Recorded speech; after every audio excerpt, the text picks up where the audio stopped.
नारद मुनि कैसे फंसे भगवान नारायण की मायाजाल में।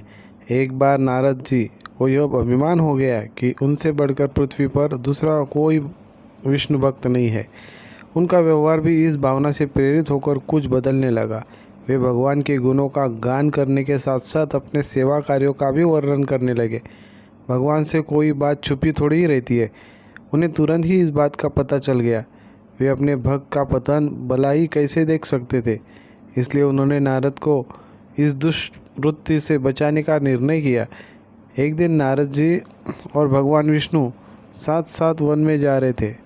अचानक विष्णु जी का एक वृक्ष के नीचे थक कर बैठ गए और बोले, भाई नारद जी, हम तो थक गए हैं, प्यास भी लगी है, कहीं से पानी मिल जाए तो लाओ, हमसे तो प्यास के मारे चला नहीं जा रहा है, हमारा गला सूख रहा है। यह सुनकर नारद जी तुरंत सावधान हो गए। उनके रोते हुए भगवान, भला पैसे रहे, वे बोले, भगवान अभी लाया, आप थोड़ी देर प्रतीक्षा करें। नारद जी एक और दौड़ लिए। उनके जाते ही भगवान मुस्कराए और अपनी माया को नारद जी को सत्य के मार्ग पर लाने का आदेश दिया। माया शुरू हो गई। नारद जी थोड़ी ही दूरी गए होंगे कि उन्हें एक गांव दिखाई पड़ा, जिसके बाहर कुएं पर कुछ युवा स्त्रियां पानी भर रही थी। कुएं के पास जब वे पहुंचे तो एक कन्या को देखकर अपनी सुध बुध खो बैठे, बस उसी से निहारने लगे। वह यह भूल गए कि भगवान के लिए पानी लेने आए थे। कन्या भी नारद जी की भावना समझ गई। वह जल्दी जल्दी जल से घड़ा भरकर अपनी सहेलियों को पीछे छोड़कर घर की ओर लपकी। नारद जी भी उसके पीछे जो लिए। कन्या तो घर के अंदर चली गई, लेकिन नारद जी ने द्वार पर खड़े होकर नारायण नारायण का अलग अलग जगाया। गृहस्वामी नारायण का नाम सुनकर बाहर आया। उसने नारद जी को तुरंत पहचान लिया। अत्यंत विनम्रता से और आदर के साथ वह नारद जी को घर के अंदर ले गया और उनके हाथ पैर धोकर स्वच्छ आसन पर बिठाया तथा उनकी सेवा सत्कार में कोई कमी न छोड़ी। उनके आगमन से अपने को धन्य बताते हुए गृहस्वामी ने अपने योग्य सेवा के लिए आग्रह किया। नारद जी बोले, आपके घर में जो आपकी कन्या है, जल का घड़ा लेकर अभी अभी आई है, मैं उससे विवाह करना चाहता हूँ। नारद जी की बात सुनकर गोस्वामी एकदम चकित रह गया, लेकिन उनसे प्रसन्नता भी हुई कि मेरी कन्या एक ऐसे महान योगी तथा संत के पास जाएगी। उसने स्वीकृति प्रदान कर दी और नारद जी को अपने ही घर पे रख लिया। 2-4 दिन पश्चात शुभ मुहूर्त में उसने अपनी कन्या का विवाह नारद जी के साथ कर दिया तथा उन्हें गांव में ही उतनी धरती का टुकड़ा दे दिया। खेती करके वह आराम से अपने परिवार का पेट भर सके। अब नारद जी की वीणा एक खूंटी पर टंगी रहती थी, जिसकी ओर उसका ध्यान बहुत कम जाता था। अपनी पत्नी के आगे नारायण को भी वो भूल गए। दिन भर खेती करने लगे, कभी हल चलाने, कभी पानी देते, कभी बीज बोते, तो कभी निराई गुड़ाई करते। जैसे जैसे पौधे बढ़ते, उसकी प्रसन्नता का पारावार न रहता। फसलें हर वर्ष प्रगति कट्टी अनाज से उनके कोठार भर जाते। नारद जी गाँव के एक संपन्न किसान माने जाने लगे। वर्ष दर वर्ष बीतते चले गए और नारद जी की गृहस्थी भी बढ़ती चली गई। 3-4 लड़के लड़कियां भी हो गए। जब नारद जी को एक क्षण की भी फुर्सत नहीं मिलती थी, वे समय समय बच्चों को पालन पोषण तथा पढ़ाई लिखाई में लग रहे थे अथवा खेत में काम करते रहते थे। अचानक एक बार तेज बारिश हुई, जिसमें कि दिनों तक अंत होने का नाम ही नहीं लिया। बादलों की गरज और बिजली की कड़क से सबके हृदय में भय उत्पन्न कर दिया। मूसलाधार वर्षा ने गांव के पास बहने वाली नदी में बाढ़ की स्थिति पैदा कर दी। चारों ओर पानी ही पानी फैल गया। कच्चे पक्के सभी मकान ढहने लगे। घर का सामान बह गया। पशु भी डूब गए।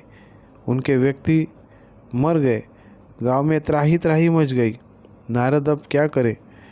उन्होंने भी घर में जो थोड़ा कीमती सामान बचा था उसकी गठरी बांधी और अपनी पत्नी तथा बच्चों को लेकर जान बचाने के लिए पानी में से होते हुए बाहर निकल लगे। नारद जी बगल में गठरी थामे एक हाथ से एक बच्चों को पकड़े और दूसरे हाथ से अपनी पत्नी को संभाले हुए थे। पत्नी भी एक बच्चे को गोद में और एक बच्चों का हाथ धीरे पकड़ के धीरे धीरे आगे बढ़ रही थी। पानी का बहाव अत्यंत तेज था तथा यह भी पता नहीं था कि कहाँ गड्ढा है और कहाँ टीला। अचानक नारद जी ने कठोर खाई और गठरी बगल के निकलकर बह गई। नारद जी गठरी कैसे पकड़ते, दोनों हाथों में तो घिरे थे।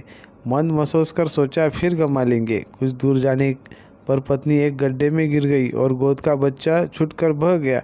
पत्नी बहुत रोई, लेकिन क्या हो सकता था। धीरे धीरे और 2 बच्चे भी पानी में बह गए। उन्होंने बहुत कोशिश की बचाने की, लेकिन कुछ न हो सका। दोनों पति पत्नी बड़े दुखी, रोते कड़पते एक दूसरे को सांत्वना देते कोई ऊंची जगह ढूंढ रहे थे। एक जगह आगे चलकर दोनों एक गड्ढे में समा गए। नारद जी तो किसी प्रकार गड्ढे से निकल आए, मगर उनकी पत्नी का पता नहीं चला। बहुत देर तक नारद जी इधर उधर ढूंढते रहे, लेकिन व्यर्थ। रोते रोते उनका हाल बुरा हो गया।